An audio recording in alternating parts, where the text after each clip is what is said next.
Hello everyone, स्वागत है आप सबका एक और नए फ्रेश एपिसोड में। आज हम बात करने वाले हैं होंडा एलिवेट के बारे में और इस सेगमेंट की one of the most popular गाड़ी Hyundai क्रेटा के बारे में। यानी कि इन दोनों का होगा डिटेल कंपैरिजन। तो अगर आप एक नई एसयूवी लेने का सोच रहे हो तो रुक जाओ, सुन लो, ये समझ लो मैं वीडियो में क्या बता रहा हूँ। आपका डिसीजन काफ़ी ईजी हो जाएगा एक नई गाड़ी लेने का। तो वीडियो को एंड तक जरूर देख लें। और हाँ, इस तरह के एक्सक्लूसिव कंपैरिजन्स, ड्राइव रिव्यूज और लेटेस्ट न्यूज़ के लिए चैनल को सब्सक्राइब कर लें। अगर यूट्यूब पे देख रहे हैं और फेसबुक पे देख रहे हैं तो फॉलो करना ना भूलें। लाइक कर दें, आपके लिए काफ़ी मेहनत कर रही है हमारी टीम।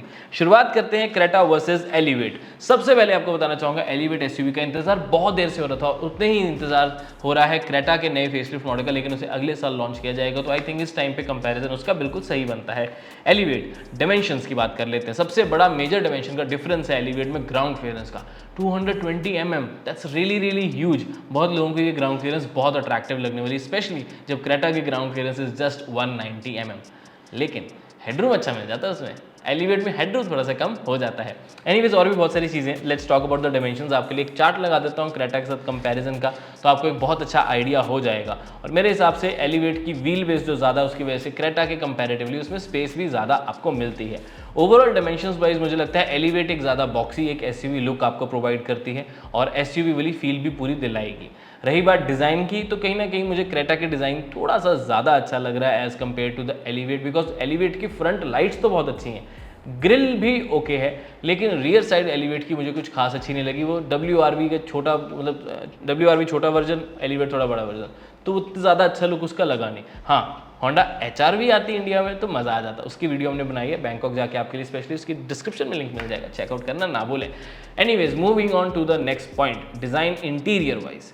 इंटीरियर में अगर आप स्पेसिफिकली देखेंगे तो दोनों ही गाड़ियों में ड्यूल टोन ट्रीटमेंट मिलता है, जहाँ पर क्रेटा में आपको थोड़ा लाइट कलर मिलेगा, लेकिन अगर आप ध्यान से देखेंगे तो एलिवेट में आपको टैन कलर का इंटीरियर देखने को मिल जाएगा, जो कि मुझे ज़्यादा अच्छा लगा। यानी कि वो ज़्यादा प्रीमियम लगता है। वाइट के साथ जो मतलब लाइट कलर दिया गया है क्रेटा में, वो भी अच्छा लगता है। वो मुझे आई थिंक इस सेगमेंट का सबसे अच्छा लगता है उसका, और एक सेल्टोस का। बट इसका एलिवेट का काफ़ी ज़्यादा प्रीमियम लग रहा है। टच स्क्रीन भी अच्छी खासी मिल जाती है। स्टीयरिंग पे जो कंट्रोल्स हैं, या उस AC के कंट्रोल्स हैं, उनकी quality is really good. Creta से 19-20 के फ़र्क से थोड़े ज़्यादा बेटर है। हालांकि क्रेटा का स्टीयरिंग मुझे ज़्यादा अच्छा लगता है, बट ओवरऑल अगर इंटीरियर की बात करें तो आई थिंक मैं एलिवेट को यहाँ पर नंबर देना चाहूँगा। बात करते हैं इंजन की। 1.5 लीटर का नेचुरल एस्पिरेटेड पेट्रोल दोनों में ही अवेलेबल है। इन्हीं दोनों का कंपैरिजन करेंगे, बिकॉज एलिवेट में ना डीजल है, ना पेट्रोल टर्बो है, ना CNG है, ना हाइब्रिड है, और ना ही कोई ऑल व्हील ड्राइव ऑप्शन है as compared to the other cars in this segment. तो किसी की रनिंग बहुत ज़्यादा है, डीजल ही चाहिए, तो चुपचाप क्रेटा ले लो। क्रेटा और सेल्टोस इस टाइम पे सेगमेंट में बेस्ट है as if we talk about diesel engines, और किसी के पास है भी नहीं वैसे। एनीवेज, बात करते हैं इसी की इंजन के बारे में। तो 1.5 लीटर का सिमिलर पावर जनरेट करने वाले दोनों इंजन है, 114 bhp and 119 bhp with 144 Newton stock and 145 Newton stock. तो काफ़ी ज़्यादा सिमिलर है, बट कहीं ना कहीं थोड़ा सा होंडा का जो इंजन है वो ज़्यादा reliable, tried and tested, trustworthy जो है उसे कह सकते हैं। वो ज़्यादा लोग पसंद करते हैं उसको, और बहुत सारी गाड़ियों में उसे यूज़ भी किया जाता है। इंजन वाइज माइलेज भी दोनों में आपको सिमिलर 12 से 13 किलोमीटर इन द सिटी मिलने वाली है। कोई ज़्यादा डिफरेंस आपको देखने को नहीं मिलेगा, बिकॉज दोनों के इंजन्स एक बहुत ही बैलेंस्ड पावर और माइलेज फिगर्स के साथ आते हैं। बट फीचर्स बहुत बड़ा यहाँ पर मेजर रोल प्ले करते हैं। क्रेटा में आपको बड़ी पैनोरामिक सनरूफ मिल जाती है, जहाँ पर होंडा एलिवेट में आपको एक छोटी इलेक्ट्रिक सनरूफ ही मिलेगी। होंडा का मानना है कॉस्ट ना बढ़ाएं, कॉस्ट को रखा जाए एक बेयर मिनिमम, यानी कि आप लोगों के लिए कॉस्ट एफिशिएंटली उस व्हीकल को रखा जाए। और आपको होंडा एलिवेट गाड़ी में भी काफ़ी जगह कॉस्ट कटिंग देखने को मिलेगी, जैसे कि चाहे उसके LED टेल लैंप्स के पास इंडिकेटर और जो रिवर्स लाइट है उसे दिया गया है हैलोजन में। अंदर भी वैनिटी मिरर सिर्फ एक ही है विद लाइट, और सनरूफ जैसे कि मैंने बताया छोटी है। इंटीरियर में भी MID के ऊपर ज़्यादा अच्छे से काम नहीं किया गया, बट ठीक है, कोई बहुत ज़्यादा कॉस्ट कटिंग नहीं की गई है। प्रीमियम इंटीरियर है, और एक बहुत बड़ा मेजर फंक्शन जो है, फीचर जो है वो मिल जाता है ADAS फीचर्स। तो ये एक बहुत बड़ा मेजर फंक्शन है जो कि आपको मिल जाता है इन दी Honda elevate.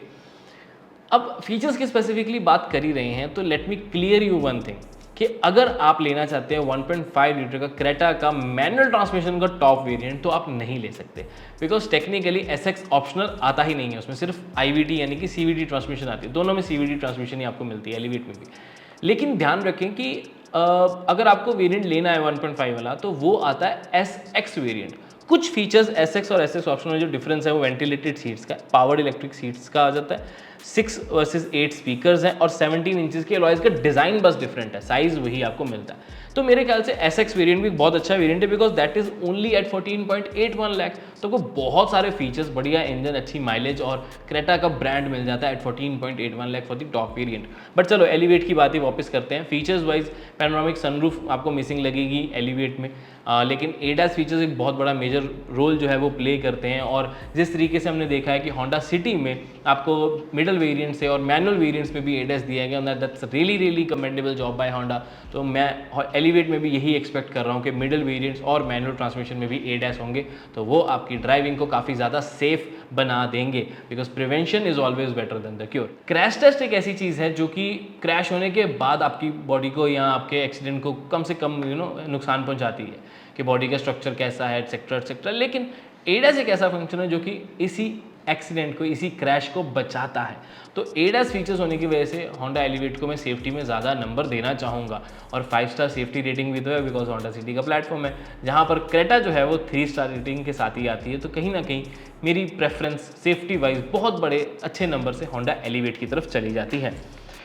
Now let's move on to another thing जो आपको चीज़ें मिलती हैं या आपको कंसिडर करनी चाहिए। क्रेटा का टॉप वेरिएंट का ना प्राइस बहुत सही है। जैसे बेस मॉडल है 10.87 लाख, ठीक है, फिर भी एक अच्छा प्राइस है। एक टाइम था जब EX वेरिएंट 9.99 का आता था with touch screen, music system, steering wheel controls, that's wow, जब लॉन्च हुई थी आज से 3 साल पहले। But anyways the point is कि होंडा एलिवेट का प्राइस क्या होगा। 10 साढ़े 10 लाख बहुत अच्छी प्राइस होगी, 11 साढ़े 11 लाख नहीं। होंडा ऐसा मत करना ऑलरेडी उस वजह से, क्योंकि Hyundai वर्ना और होंडा सिटी में जब हम कंपेयर करते हैं तो Hyundai वर्ना का बेस वेरिएंट सस्ता पड़ता है।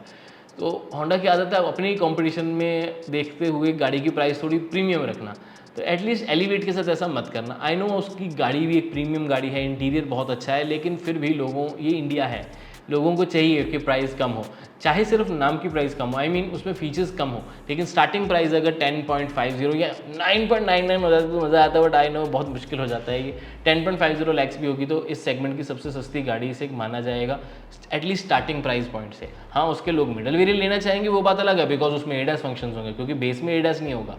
तो ये तो बहुत आगे की बात है, जब एलिवेट के वेरिएंट्स आएंगे उसका ड्राइव रिव्यू नेक्स्ट मंथ हम आपके लिए अपलोड करेंगे, डेट्स फाइनलाइज हो चुकी हैं।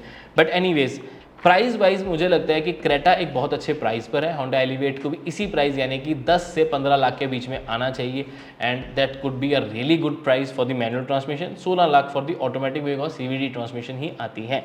Now what do you think about the pricing, नीचे कमेंट करके जरूर बताएं।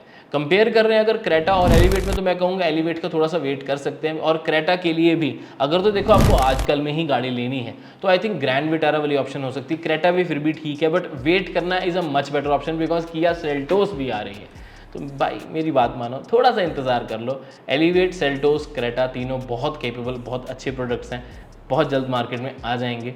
एलिवेट अभी सबसे पहले सेल्टोस आएगी, फिर एलिवेट आ जाएगी, देन आपके पास आ जाएगी क्रेटा। तो let's wait and watch for the best vehicles in the segment. उम्मीद है वीडियो आपको अच्छी लगी होगी, यहाँ तक देख लिया तो सारी कन्फ्यूजन आपकी दूर हो गई होगी। मैं मिलता हूँ आपसे अगली वीडियो में। Until then drive safe, take care and bye bye.